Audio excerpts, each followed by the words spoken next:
Hello everyone, कैसे हो बच्चों। स्वागत है आपका आपके अपने यूट्यूब चैनल ट्यूटर ज्योति कपूर में। तो बच्चों, आज हम स्टार्ट करने वाले हैं इंग्लिश ग्रामर का बेसिक टॉपिक वर्ब्स, जिसे हम हिंदी में स्पीक करते हैं क्रिया। आज मैं आपको वर्ब की डेफिनेशन, मेन वर्ब और हेल्पिंग वर्ब के बारे में बताऊंगी और हम मिलेंगे आज हेल्पिंग वर्ब की फैमिली से। तो बच्चों, वीडियो को एंड तक जरूर देखें, तभी आपको टॉपिक अच्छे से क्लियर हो पाएगा। स्टार्ट करते हैं अपना टॉपिक वर्ब्स। सबसे पहले हम करेंगे वर्ब की डेफिनेशन। डेफिनेशन क्या है? A verb is a word which express any action, which express an action or says something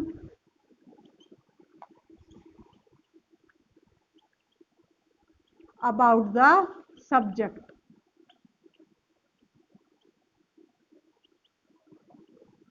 फिर से डिस्क्राइब करेंगे इसकी definition. Verb is a word. Verb एक ऐसा वर्ड होता है, ऐसा शब्द है जो किसी एक्शन को एक्सप्रेस करता है। एक्शन मीन्स जो काम हम करते हैं उसको एक्सप्रेस करे। और से समथिंग अबाउट द सब्जेक्ट, और जो हमारा करता है, इट मीन्स जो हमारा सब्जेक्ट है उसके बारे में बताए कि उसने क्या काम किया, तो वो हमारी क्या हो जाती है? वर्ब। आसान शब्दों में क्रिया की परिभाषा क्या है? किसी काम का करना या होना पाया जाए, वो हमारी क्रिया होती है। ऐसे ही अगर हम इसको इंग्लिश में स्पीक करें कि किसी भी एक्शन को एक्सप्रेस करना, किसी भी एक्शन के बारे में कुछ बताना, सब्जेक्ट के बारे में बताना कि वो क्या कार्य कर रहा है, क्या काम कर रहा है, तो वो हमारी क्या होती है? वर्ब। फॉर एग्जाम्पल, सेंटेंस है a green grocer sells vegetables and fruits। अब हमें इसमें फाइंड करनी है अपनी वर्ब।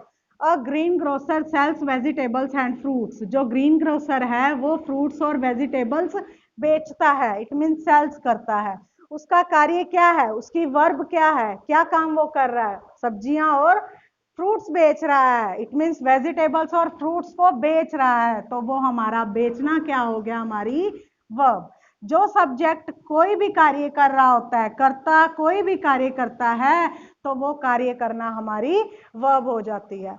वन मोर एग्जांपल में, my father goes for a morning walk daily.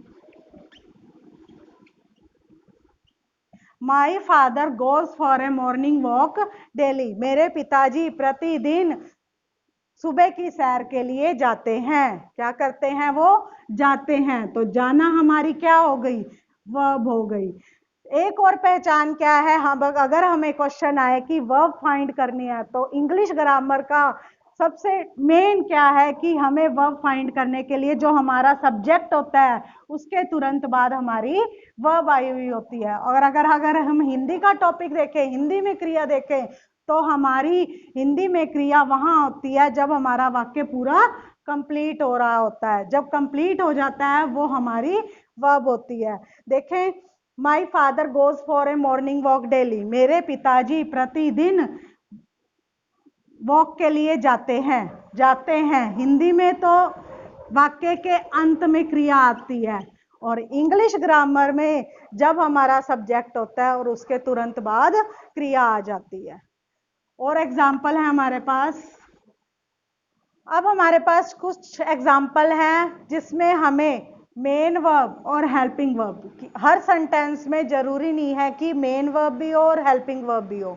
कुछ सेंटेंस खाली मेन वर्ब के आ जाते हैं, कुछ सेंटेंस ओनली हेल्पिंग वर्ब के आ सकते हैं, और कुछ सेंटेंस मेन वर्ब और हेल्पिंग वर्ब को मिलाकर आते हैं। अब हम फाइंड करेंगे कि मेन वर्ब कौन सी होती है और हेल्पिंग वर्ब कौन सी होती है। मेन वर्ब होती है express the meaning with the only main verb, express the meaning without any help. और हेल्पिंग वर्ब होती है express the meaning with the help of main verb. अब हमारे पास सेंटेंस है निशा सिंग्स अ सॉन्ग, निशा एक गाना गाती है। सिंपल सा सेंटेंस है, गाना गाती है, गाना उसकी क्या, गाना क्या होगी, उसकी वर्ब हो गई। तो ये हमारी मेन वर्ब में आएगा, इसके साथ हेल्पिंग वर्ब नहीं है।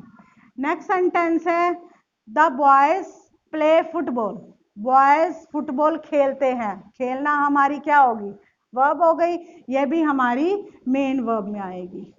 अब अगला सेंटेंस है हमारे पास the boys are playing now, boys are playing now, बच्चे अब खेल रहे हैं। पहले हमें सब्जेक्ट फाइंड करना है, सब्जेक्ट है हमारा द बॉयज, बॉयज के साथ ही हमारी वर्ब होती है, हमेशा इंग्लिश ग्रामर में सब्जेक्ट के साथ ही वर्ब आई हुई होती है। अब हमारे पास प्लेइंग होगी वर्ब, लेकिन उसके साथ आर प्लेइंग आ गया तो आर हमारी उसको हेल्प करके सेंटेंस कंप्लीट कर रही है, प्लेइंग को हेल्प करके हमारा सेंटेंस कंप्लीट हो रहा है। इट मीन्स आर हमारी हेल्पिंग वर्ब में आ जाएगी और प्लेइंग हमारी वर्ब में आ जाएगी। नेक्स्ट है निशा वाज एब्सेंट यस्टरडे, अब इसमें कि निशा कल एब्सेंट थी, अब इसमें मेन वर्ब नहीं है, सिर्फ हेल्पिंग वर्ब आई हुई है, तो वो हमारी ओनली हेल्पिंग वर्ब में आ जाएगी। इसीलिए कुछ सेंटेंसेस ऐसे होते हैं जो विदाउट हेल्पिंग वर्ब के भी आते हैं, विद हेल्पिंग वर्ब के भी आते हैं और ओनली मेन वर्ब के साथ भी आते हैं। अब मैं आपको बताऊंगी कि हेल्पिंग वर्ब की फैमिली, अब हम सीखेंगे कि हेल्पिंग वर्ब की फैमिली कौन कौन सी होती है। बच्चों को कंफ्यूजन यही होती है कि अगर हमें अंडरलाइन करना है वर्ब को तो उसमें से हेल्पिंग वर्ब कौन सी है, मेन वर्ब कौन सी है। अगर सेंटेंस में मेन वर्ब नहीं है तो हम हेल्पिंग वर्ब कैसे फाइंड करेंगे। इसीलिए हेल्पिंग वर्ब की फैमिली से मिलेंगे। सबसे पहले है बी की फैमिली, बी की फैमिली होती है is, am, are, was, were, be, being and being. अगर आपको सेंटेंस में मेन वर्ब ना मिले, इन्हीं में से कोई वर्ड मिल जाए, इज मिल जाए, एम मिल जाए, आर मिल जाए, वॉज, वर, बी, बीइंग या बीन मिल जाए, तो वो भी हमारी किस में आ जाएगी, वर्ब में आ जाएगी। हमें उसको भी अंडरलाइन करके बताना है। नेक्स्ट है हैव की फैमिली कौन सी होती है, हैव की होती है हैज, हैव एंड हैड। इसी तरह अगर सेंटेंस में आपको मेन वर्ब नहीं दे रखा, ओनली हैज या हैव या हैड में से कोई वर्ड दे रखा है, तो वो भी हमारी वर्ब में आएगी। नेक्स्ट है डू की, डू की फैमिली होती है do, does and did. Can की फैमिली होगी कैन और कुड। विल की फैमिली होगी will, would, should and shall should. Will, would, shall, should, ये हमारी विल की फैमिली होती है। अगर सेंटेंस में इन्हीं में से कोई वर्ब आ जाती है, ये सारी हेल्पिंग वर्ब है, अगर इनमें से सेंटेंस में कोई भी वर्ब आ जाती है तो वो हमारी हेल्पिंग वर्ब मानी जाएगी। इट मीन्स वो भी हमारी वर्ब ही मानी जाएगी। हमारे पास 2 एग्जाम्पल्स हैं। अब हमारे पास बच्चों 2 सेंटेंस है जिसमें हमने वर्ब को अंडरलाइन करके बताना है। पहला सेंटेंस है आई ड्रॉ अ पिक्चर, मैंने एक पिक्चर को ड्रॉ किया। ड्रॉ करना मीन्स बनाना, वो हमारी क्या होगी, वर्ब हो गई। और क्या ध्यान में रखना है कि जब भी सेंटेंस हमारा सब्जेक्ट इट मीन्स करता है, उसके साथ जो वर्ड आता है वो हमारी वर्ब होती है। तो ओनली ड्रॉ हमारी क्या होगी, वर्ब। नेक्स्ट सेंटेंस है वी हैव हॉलीडेज इन जून, जून में हॉलीडेज के लिए जा रहे हैं या हॉलीडेज हैं हमारी। तो इसमें भी हम पहले देखेंगे सब्जेक्ट, सब्जेक्ट के साथ वाली हमारी वर्ब होती है। इसमें हमारे पास मेन वर्ब नहीं है और ओनली हेल्पिंग वर्ब दे रखी है हैव, तो इट मीन्स ये भी हमारी किस में आ जाएगी, वर्ब में आ जाएगी। बच्चों यही होता है वर्ब का टॉपिक, जिसमें हमें सिर्फ ये बताना होता है कि हमारी वर्ब कौन सी है, मेन वर्ब और हेल्पिंग वर्ब। तो आपको अगर वर्ब से रिलेटेड कोई भी डाउट हो, मैंने आज आपको definition, helping verb, main verb, helping verb की फैमिली से मिलवाया। अगर आपको इस टॉपिक से रिलेटेड कोई भी डाउट हो तो आप मुझे कमेंट बॉक्स में कमेंट कर सकते हैं।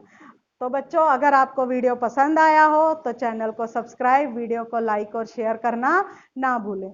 मिलते हैं ऐसे ही यूजफुल और इंटरेस्टिंग टॉपिक के साथ। तब तक के लिए stay safe, stay home and stay healthy.